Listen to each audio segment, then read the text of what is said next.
Magandang umaga po. I'm back. Isang linggo po tayong naka-post. Ngayon ay Miyerkules na ako nakabalik.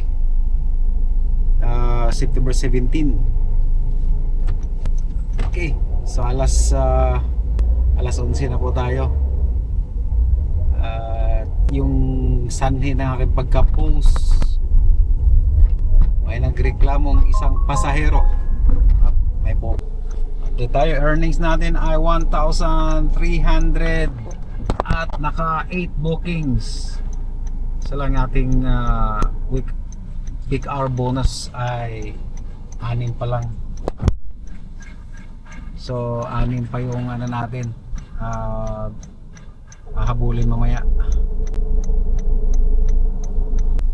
So ganito nangyari nung na-post ako nung last week na na yun Martes ako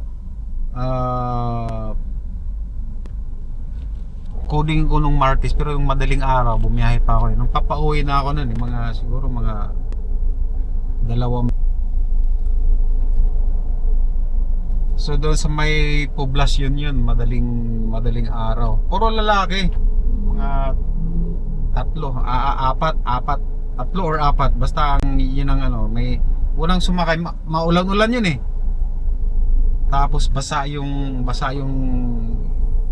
may doon, yung merong andoks, basa-basa yung kalsada, may lubak-lubak pa yun doon Tapos unang sumakay yung sa kanan, sarado. Tapos expected ko ay sa kaliwa sila lahat sumakay. Ngayon, nung nakasarado na yung kaliwa, ay rear left. Tinanong ko sila, okay na? Wala naman sumagot. So nag-rolling ako ng konti. Siyempre, i-release natin yung brake Hindi naman tayo nag-handbrake pagka huminto ng mag-pick up ng pasahero, di ba? Ngayon, nung nag-rolling ako ng ganun, may humabol. So hinto kagad ako. Hindi naman, nakahinto naman agad ako. Ngayon, ang sabi daw niya, nasagasaan daw yung yung ganyang paa. Tapos naipit daw yung daliri niya. Okay ka lang, sir? Sugat ka ba?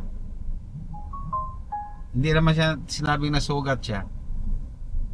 So nag-report pala kay Grab. Kaya tapos sabi ni Grab, pinareport ako noong Miyerkules. Nung pag-report ko ng Miyerkules, sabi iimbestiga. Ang sabi ni Grab, sige,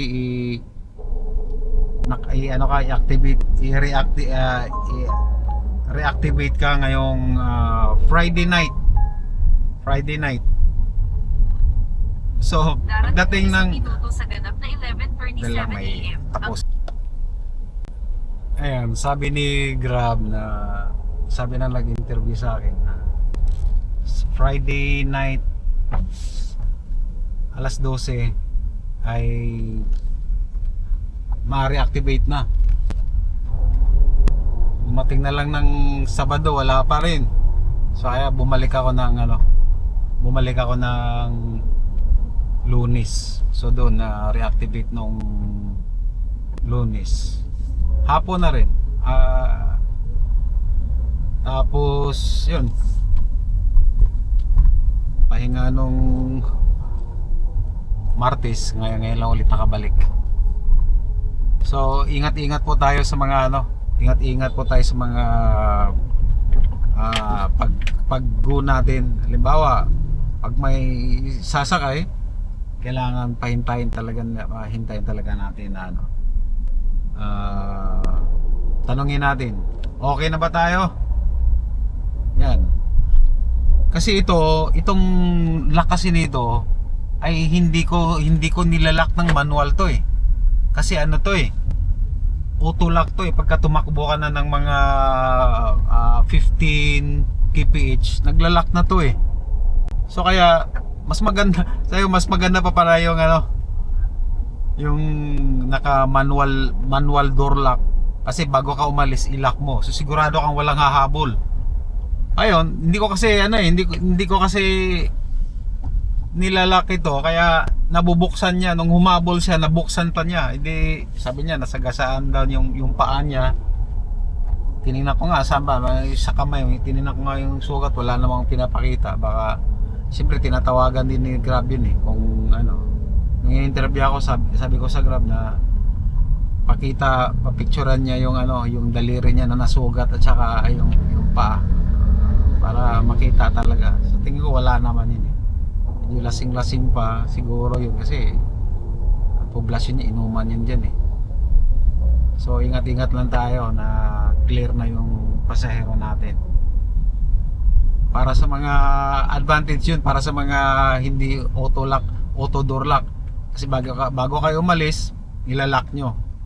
Itong automatic kasi hindi ko tumina manual, kasi baka masisira yun eh.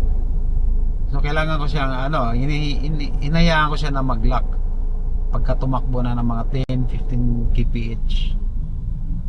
So yun, kain muna tayo. Nandito ako sa Makati.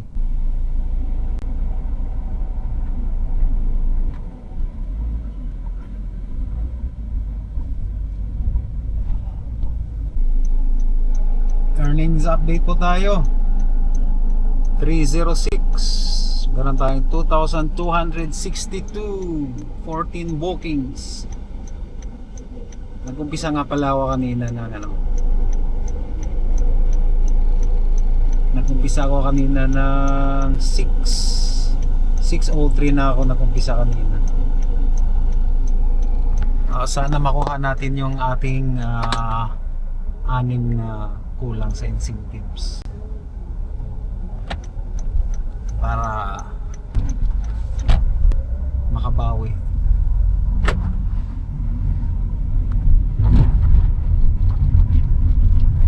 Nandito ako ngayon sa may Asiana.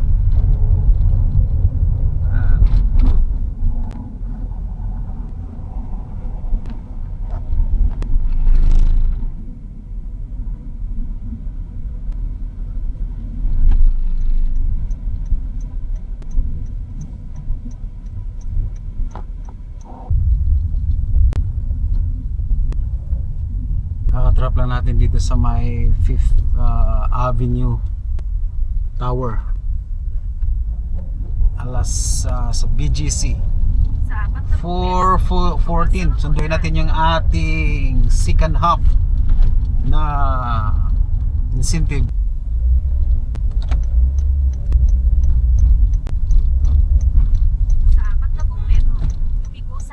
Nandito ako sa may poblasyon. Sunduin natin yung ating pangatlo, 3 of 6 para sa second half. Makati City Hall. Kano 2:30. Papunta siya ng Bagong Silang, Mandaluyong. Okay yun. Okay yun sa Mandaluyong. Let's go! Kakadrop lang natin dito sa may Mandaluyong. So sunduin natin yung ating pang-apat sa may KFC Show Boulevard, papuntang 160, papuntang Mandaluyong. So okay sa Mandaluyong matraffic, pero hindi masyadong matagal yung traffic. Ang oras natin 5:34. So siguro ito sandali lang to. Let's go!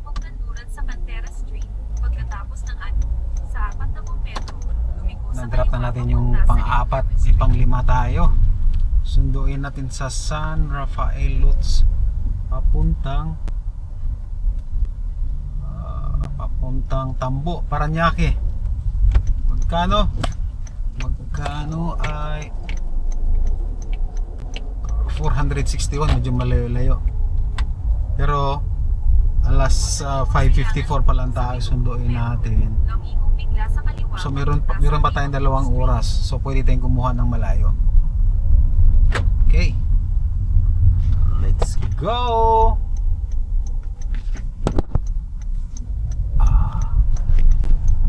Oops. Okay. Thank you, sir. Eh, kuya.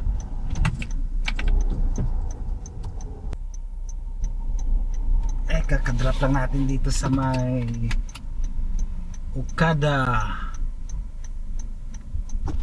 637 kasama. Ay, kasama, hindi ko na isama, sayang. Huwag kalimutan ang muntik ko pa nakalimutan yung 45 ah. What? Oh, last Okada ulit, VIP. Okay, pang-ano na natin to, pang-6 so 12 na. VIP, dito tayo sa VIP. Ito, VIP tayo, susundo. Nag-drop tayo doon sa Pearl, tapos mag-pick up tayo dito sa VIP. Ito, VIP to. Kakadrop lang natin dito sa Malate. So, check natin kung nakuha natin yung ating incentives. Graphic hour 12, kuha natin. Percentage, okay. Cancellation, okay. Yan, pasok. Yung ating earnings natin ay 3,800, 21 bookings. Dagdagan natin. Grabe traffic kanina.